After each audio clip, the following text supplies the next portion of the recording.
नरेंद्र मोदी वापस जाओ, वापस जाओ, वापस जाओ। इलेक्शन कमीशन हाय मोदी लज्जा, লজ্জা লজ্জা मोदी लज्जा, লজ্জা লজ্জা। আজ 14ই মার্চ অর্থাৎ শনিবার নরেন্দ্র মোদীর ব্রিগেড কর্মসূচির মহাসমাবেশ কিন্তু ইতিমধ্যেই শুরু হয়ে গিয়েছে ব্রিগেডের মঞ্চে। অন্যদিকে আজ উত্তাল কলকাতা, নরেন্দ্র মোদীর বিরুদ্ধে বাঙালিরা রাজপথে নেমে পড়েছেন এবং তাকে গো ব্যাক স্লোগান দেওয়া হচ্ছে, প্রধানমন্ত্রীকে সরাসরি গো ব্যাক স্লোগান দেওয়া হচ্ছে। তাদের কি বক্তব্য, যারা এই আন্দোলনে নেমে পড়েছেন, যারা গো ব্যাক স্লোগান দিচ্ছেন প্রধানমন্ত্রীকে, তারা কি বক্তব্য রাখছেন, তাদের কি মতামত শোনাবো। আমরা এখানে অবস্থানে 11 দিন ধরে বসে আছি। তারপর গোটা বাংলা নরেন্দ্র মোদীর এই যে কালো কানুনের বিরোধিতা করছে। এটা শুধু আজকে হচ্ছে না, এই রোদে শুধু আজকে হচ্ছে না, এই যে এসআইআর এর মতন কালো কানুন বাংলা মানুষের উপর চাপিয়ে দেওয়া হয়েছে। এটা হচ্ছে এনআরসি, যেটা আমাদের উপর চাপিয়ে দেওয়া হয়েছে। লক্ষ লক্ষ মানুষকে বেনাগরিক করার চক্রান্ত যে নরেন্দ্র মোদী সরকার ইলেকশন কমিশন চালাচ্ছে, সেটাই বিরোধিতা আমরা করছি। আর উনি আজকে উনি ব্রিগেড র্যালি করতে আসছেন। বাংলার মানুষের পীড়া উনি বোঝেন না। একবার একটা কথা, একটা শব্দ উনি বলেননি। জনগণ বল, এখানে অপোজিশন বল, লেফট ফ্রন্ট বলো, এখানে যে সরকার আছে তাও অবস্থানে বসেছিল। একটা শব্দ ওনার এত স্ট্রং হার্ট ওনার, সেটা মানা যায় না। সেটা ক্রুয়েল হার্ট, এটা মানা যায় না। আমি যখন আসছিলাম রাস্তায় 37টা ট্রেন এসেছে বাইরে থেকে। এটা তো ওনার অবস্থা। একজন এত বড় লিডার, বিশ্বগুরু, বাংলা একটা ব্রিগেড করতে গেলে ওনাকে ঝাড়খণ্ড থেকে, বিহার থেকে লোক আনতে হচ্ছে। লজ্জা, আপনাকে লজ্জা জানাই আমরা এখান থেকে। প্রধানমন্ত্রী নরেন্দ্র মোদী গোটা বাঙালির জন্য সর্বনাশ করে আজকে এখানে এসে তাদের স্ট্যাম্প মারতে এসেছেন এবং যাতে সমস্ত জেনুইন ভোটারদের বাদ দিয়ে যারা তাদের বিরুদ্ধে ভোট দেবে তার একটা চক্রান্ত করে তাদেরকে বাদ দিয়ে যে তার একটা প্ল্যান করতে এসেছেন। তো এনাকে কি করে আমরা স্বাগত জানাবো? এনাকে তো স্বাগত জানানো মানে শত্রুকে ঘরে ডাকা। কোনো বাঙালি এটাকে স্বাগত জানানো উচিত নয়।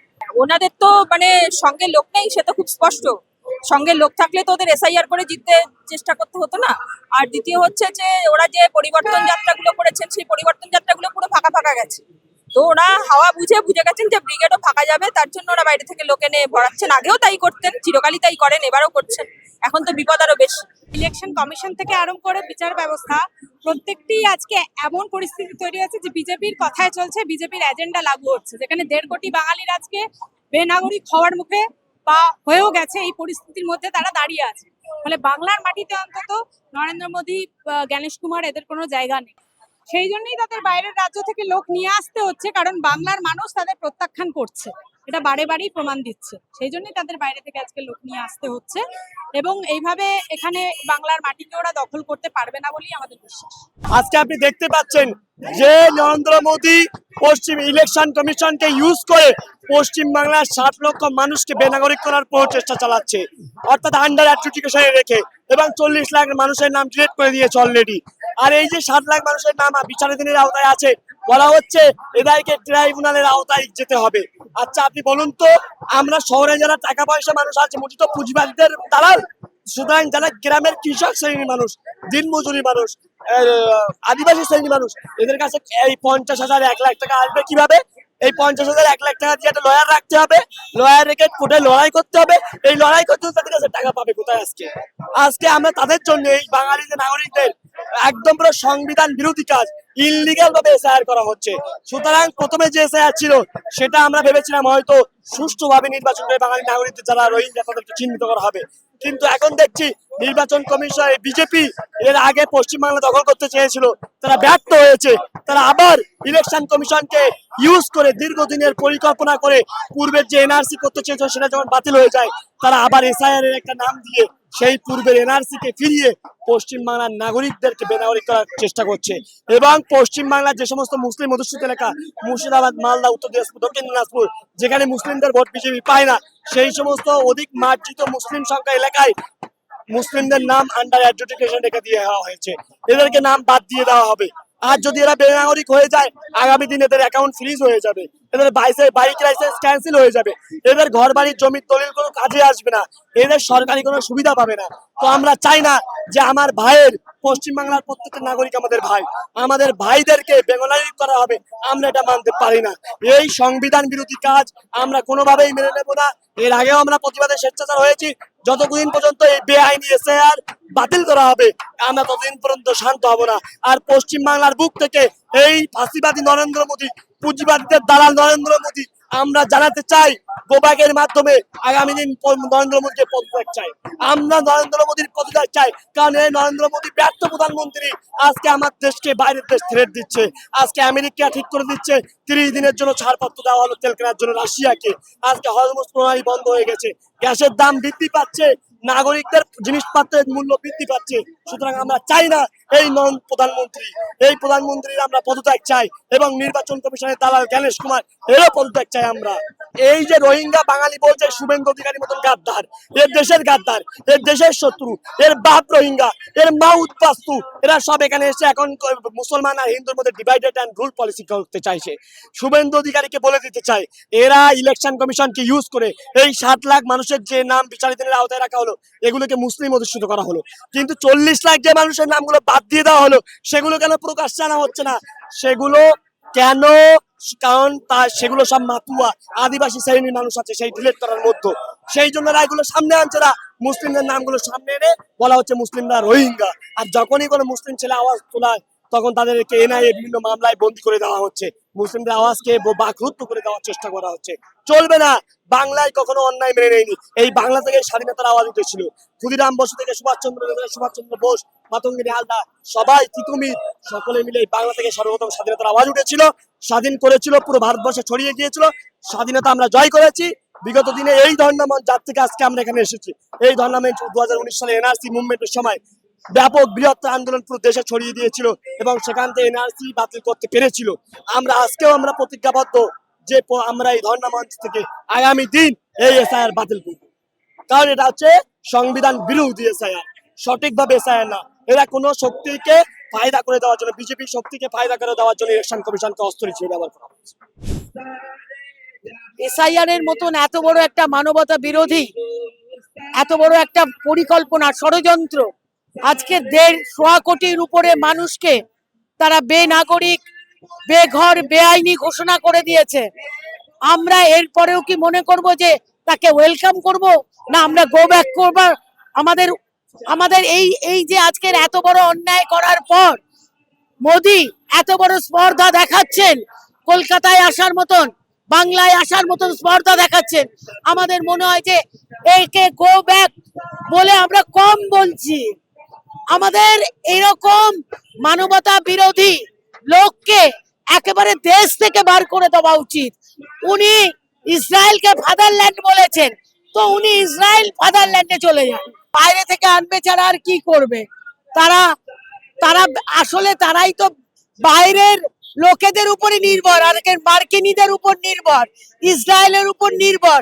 নেচে নেচে বলছে ইসরায়েলের নেতানিয়াহু এর মতো লোকেদের সাথে খুনি, আজকে যারা খুনি, ওই ট্রাম্প খুনি, এই ট্রাম্পদের সঙ্গে আজকের এরকম মোদি নেচে নেচে বলছে এটা আমাদের ফাদারল্যান্ড। এর থেকে লজ্জা, এই ধিক্কার জানাবার আমাদের ভাষা নেই। তো বাইরে থেকে লোক আনা তো অনেক কম কথা। এখন রোহিঙ্গা খুঁজে পাইনি এসআইআর এ, তো আমাদের রোহিঙ্গা বলবে ছাড়া কি করবে? ওদের আর কি আছে হাতে? ওদের হাতেই আছে মানুষকে এবার রোহিঙ্গা বলে দেবে। কেন এতদিন বলেছে লাখে লাখে রোহিঙ্গা, লাখে লাখে কোটি কোটি রোহিঙ্গা এখানে চলে এসে। এবার যখন কমিশনারকে জিজ্ঞাসা করা হলো জ্ঞানেশ কুমারকে, সে তখন মুচকি হাসলো। ওদের নির্লজ্জ এরা, মানুষের নামে মিথ্যে কথা বলার এদের হচ্ছে মানে সেই গোয়েবেলস এর মতন মিথ্যা বলে যাও তাহলে একদিন না একদিন সেটা সত্যে পরিণত হবে। এরা গোয়েবেলস এর মানে উত্তরসূরি, এরা হচ্ছে হিটলার গোয়েবেলস এর উত্তরসূরি। আমাদের আর এদের বিরুদ্ধে আমরা গো ব্যাক অনেক কম বলছি। আমাদের বেঁচে থাকা যারা আজকে মানে আমাদের বেঁচে থাকাটা কেড়ে নিচ্ছে, আমাদের রাইট টু লাইফ জীবনের অধিকার, আমাদের মৌলিক অধিকার, মত প্রকাশের অধিকার কেড়ে নিচ্ছে। তো সেখানে দাঁড়িয়ে আমরা তাদের কি বলবো? একটা ওই ব্রিগেড ভরাচ্ছে, এর থেকে আর ফার্স এবার ট্রাম্পের যন্ত্র নিয়ে ভোটে জিতবে। কিন্তু বাংলার মানুষ, আমরা প্রীতিলাতর দেশের মেয়ে, আমরা ক্ষুদিরাম, আমরা মাতঙ্গিনী হাজরার দেশের মেয়ে, আমরা মাস্টারদার সূর্য সেনের, আমরা তারকেশ্বরের মাটির মেয়ে। আমরা এদের কোনোদিন সহ্য করিনি অন্যায় কখনো। ব্রিটিশের বিরুদ্ধে, ওই সাম্রাজ্যবাদের বিরুদ্ধে 200 বছর এই দেশের মাটিতে লড়েছেন আমাদের মানুষ, আমাদের পূর্বসূরীরা, আমরা আমাদের পূর্বজরা, আমরা তাদেরই মেয়ে, আমরা তাদেরই সন্তান সন্ততি। আমরা এই মাটিতেই বড় হয়েছি, এই ইতিহাসেই বড় হয়েছি। সুতরাং আমরা এই ইতিহাসকে আমরা ভুলবো না। এই ইতিহাস আমাদের বুকের মধ্যে রয়েছে। তাই আমরা মনে করি এই সাম্রাজ্যবাদ, এই ফ্যাসিবাদের বিরুদ্ধে, এই ফ্যাসিস্টদের বিরুদ্ধে যতক্ষণ, আজকের আমরা গোটা দুনিয়া দেখছি, ইরানে দেখছি, প্যালেস্তিনিকে, লেবাননে দেখছি, জর্ডানে দেখছি, সব জায়গায় তারা বোমাবাজি করে চলেছে। আমরা এই অন্যায় মেনে নিচ্ছি না। সারা দুনিয়া জুড়ে যারা কৃষক, যারা শ্রমজীবী মানুষ, যারা শ্রমিক, যারা দেশ গড়েন, যারা মানুষের জীবন বয়ে নিয়ে যান, আজকের প্রত্যেকটা জায়গায় মানুষ আক্রান্ত, তাদের খুন করা হচ্ছে। আমরা এর বিরুদ্ধে সোচ্চার থাকবো। মোদির মতন ওই ট্রাম্পের গলায় গিয়ে জড়িয়ে, ওই নেতানিয়াহু এর মতন খুনিদের গলা জড়িয়ে আমরা বলবো না ইসরায়েল আমার ফাদারল্যান্ড। এই দেশ আমাদের, এই মাটি আমাদের, আমরা এই মাটিকে চিনি, এই মাটির প্রতি আমাদের মর্যাদা, আমাদের সম্মান আছে। তাই আমরা কখনো ভুলবো না এই মাটির মানুষ কি করেছে, আগামী দিন আমাদের কি করা উচিত, এবং আগামী প্রজন্মের জন্য আমরা যে রেখে যাব, যা বলে যাব। আজকের মাস্টারদা, প্রীতিলতা, মাতঙ্গিনীরা আজকে যা রেখেছেন, আমরা সেই ইতিহাসকে নিয়ে আজকে এগিয়ে চলেছি। আমাদের যারা উত্তরসূরি হবে তারাও নিশ্চয়ই এই আত্মসম্মানকে বিসর্জন দিয়ে তারা নিশ্চয়ই যাপন করবে না।